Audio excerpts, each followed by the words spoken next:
ये कह रहा है कि निम्नलिखित रैखिक असमीकाओं के निकाय को आलेखीय विधि से हल करें। चलिए यहाँ देखें ना, रैखिक असमीकाओं का निकाय कह रहा है। यहाँ देख लीजिए एक से अधिक यहाँ पर रैखिक असमीका दी हुई है, तो ये रैखिक असमीका का निकाय हुआ और इसका हमें आलेखीय विधि से हल करना है। तो हम लोग यहाँ पर लिखेंगे दिए गए रैखिक असमीकाओं को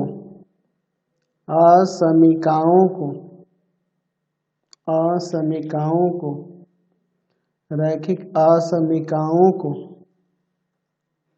रैखिक समीकरण में बदलने पर क्या हो जाएगा, 3x + 4y = 60 और दूसरा हो जाएगा x + 3y = 30। ये दोनों जो दे रहे हैं ये ऋणोत्तर व्यवरोध है। इसका मतलब है कि x भी 0 से ग्रेटर है और इक्वल है और y भी 0 से ग्रेटर और इक्वल है। इसका मतलब कि फर्स्ट क्वाड्रेंट में यहाँ जो आलेख बनाएंगे उसका हल क्षेत्र जो होगा वो फर्स्ट क्वाड्रेंट में ही लाई करेगा, बाहर नहीं जाएगा। इन दोनों से यही तात्पर्य होगा, क्योंकि x = 0 की बात करें तो y अक्ष हो जाता है और y = 0 की बात करें तो वो x अक्ष ही।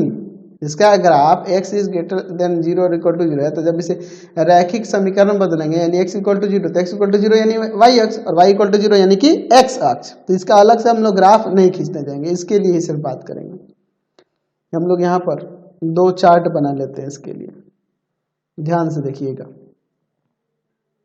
यहाँ पर हम लोग इसका हल निकालने के लिए कम से कम दो हल निकालेंगे तभी ना ग्राफ खींच पाएंगे इन रैखिक समीकरणों का। चलिए ध्यान से, यहाँ x ले लेते हैं, यहाँ y ले लेते हैं, ठीक है। अगर हम लोग यहाँ पर x के जगह 0 रख दें तो y का 15 आ जाएगा, ठीक है, और y 0 रख दें तो x का 20 आ जाएगा। यहाँ देखिए x का 0 रखें तो y का 10 आ जाएगा, y 0 रखें तो x का 30 आ जाएगा। चलिए अब हम लोग इसका यहाँ पर आलेख बनाते हैं। चलिए तो हम लोग यहाँ ले लेते हैं x अक्ष और इस पर ले लेते हैं y अक्ष, ठीक है। ये x हो जाएगा, यहाँ पर आपका x डैश, y और यहाँ पर y डैश। हम लोग यहाँ ले लेते हैं 5, 10, 15, 20, 25 और ये 30, ठीक है।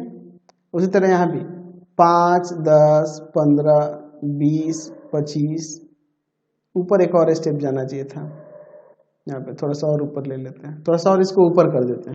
चलिए देखिए अब यहाँ पर हो जाएगा x, थोड़ा सा नीचे कर दिए, x डैश, y डैश, 5, 10, 15, 20, 25, 30, 5, 10, 15, 20, 25 और यहाँ ये हो जाएगा 30, ठीक है। चलिए अब इसके बाद देखते हैं पहले वाले के लिए x 0 और y 15, ठीक है, x 20 और y 0।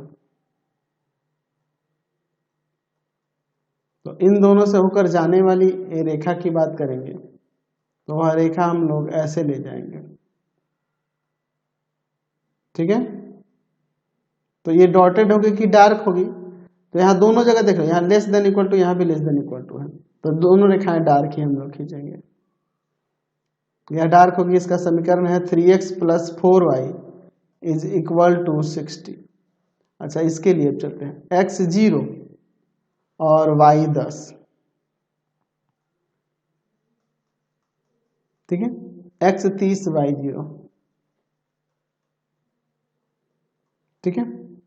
और इन दोनों से होकर जाने वाली अगर रेखा की बात करें तो ये भी मैंने बोला था पहले कि ये भी डार्क होगी और रेखा ये कुछ इस तरह से हो जाएगी। इसका समीकरण दिया है x + 3y = 30। अब चेक करते हैं 0, 0 पर असमीकाओं को, 0, 0 पर असमीकाएं। चलिए एक एक करके दोनों असमीका को चेक करते हैं, इन दोनों के लिए।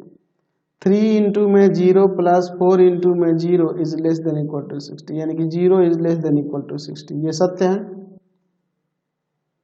इधर रखते हैं 0 प्लस 3 इंटू में 0 is less than equal to 30, यानी कि 0 is less than equal to 30, ये भी आपका सत्य है।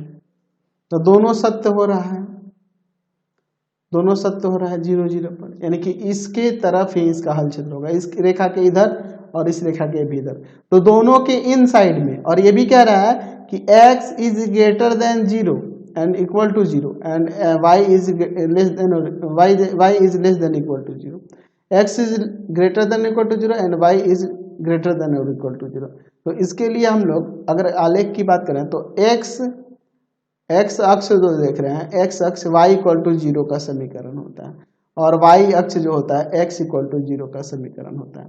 यहाँ ग्रेटर देन का साइन आ गया और इसमें भी ग्रेटर देन का भी साइन आ रहा है, इसलिए इस रेखा के इधर, इस रेखा के इधर। इसका मतलब ही है कि प्रथम पाद में ही जो क्षेत्र होगा उसी को सिर्फ लेंगे, यानी इन दोनों रेखाओं के अंदर की तरफ, क्योंकि ये इस पे सत्य हो रहा है 0 0 पे, तो इस तरफ ही इसका हल क्षेत्र होगा, इसका भी हल क्षेत्र इधर ही होगा। लेकिन इन दोनों कंडीशन से ये हो गया कि फर्स्ट क्वाड्रेंट में ही, तो फर्स्ट क्वाड्रेंट का वह भाग जो दोनों रेखा के इस साइड में हो, तो यह वाला ना क्षेत्र इसका हल क्षेत्र हो जाएगा।